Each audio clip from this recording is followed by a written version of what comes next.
torna-se consultor de comandante do Exército, sobre não promoção, mas remoção. Mas tem cabimento um negócio desse? Olha que está sujeito hoje o Exército Brasileiro às Forças Armadas. A sujeição das Forças Armadas hoje não é a lei, não é a Constituição.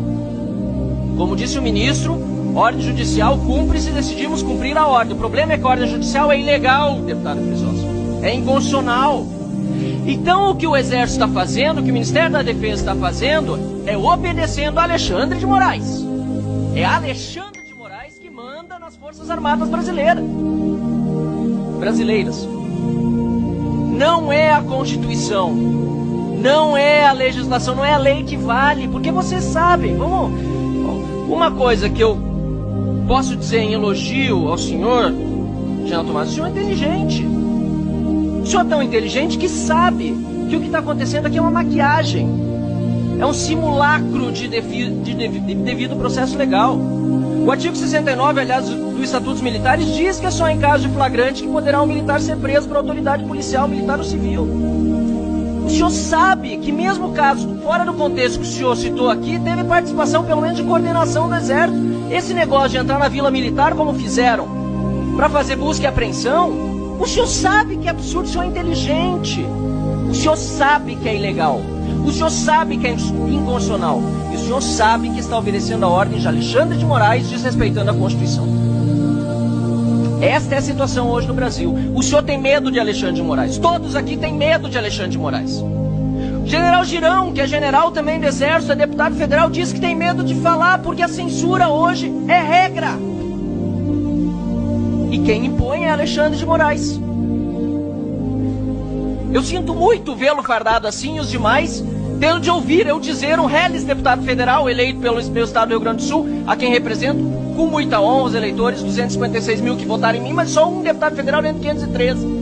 Mas eu sinto muito por fazê-lo ouvir de que o senhor tem medo de Alexandre de Moraes. Mas qual é a outra explicação? O senhor é cúmplice? Espero que não. Espero que não. Porque o que está sendo feito, o senhor disse que nunca falou algo contra o subordinado seu. Mas e os colegas de caserna? Um deles preso, ilegal, inconstitucionalmente, sofrendo as agruras do cárcere, privado do convívio com sua família. General Heleno, não lhe comove? Os demais generais, almirantes também.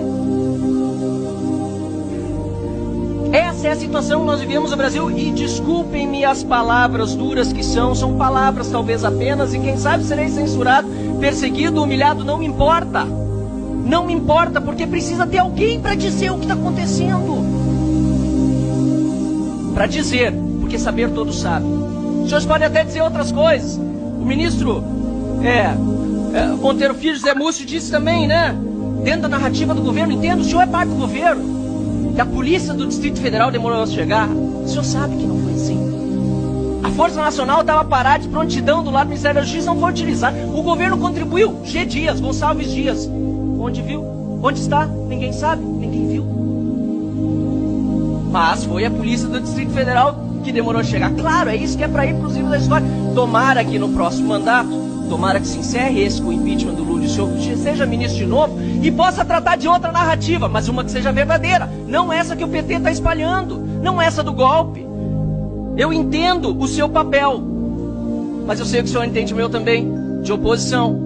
E de buscar deixar bem claro aqui as perguntas que eu fiz e que não foram exatamente respondidas. Porque eu perguntei se o Código Penal Militar ainda existe. Porque para esses militares, inclusive os da ativa, não está valendo. Eu perguntei sobre a reação às ordens da justiça que eram ilegais. Eu disse, não, cumpra-se da justiça, mas são ilegais, são inconstitucionais. O Exército, as Forças Armadas, o Ministério da Defesa, nada vai dizer quando uma ordem é ilegal, quando é inconstitucional. Não vai se pronunciar, é isso. Não obstante ilegais, não obstante sendo ordens de um ministro da Suprema Corte, que não é o presidente da República, fazendo o Exército cumpri-las a desagrado da Constituição, o Exército não vai se pronunciar.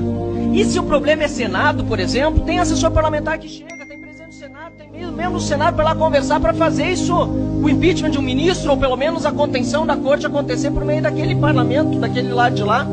Mas me parece, e até gostaria de saber se existe algo nesse sentido, mas me parece que não há nenhum esforço para que essa ditadura não se consolide no Brasil com apoio obsequioso das nossas Forças Armadas. A terceira pergunta, se o senhor se consulta com Alexandre de Moraes, o senhor respondeu afirmativamente, não precisa mais responder. E ficou muito claro, infelizmente, que isso acontece. E a quarta, se as Forças Armadas entendem que há uma prevaricação diante dos abusos de autoridade cometidos por Alexandre de Moraes. Essa hoje é a situação no nosso país. E o senhor é inteligente, o senhor sabe disso. O senhor pode me responder outras coisas, pode tergiversar, sair por aqui, sair por ali. Mas essa é a situação hoje no nosso Brasil. As Forças Armadas são subjugadas, subordinadas, não ao ministro civil, nem ao presidente da República, muito menos. É um senhor chamado Alexandre de Moraes, ditador da República, que já não é bem mais uma República Federativa do Brasil.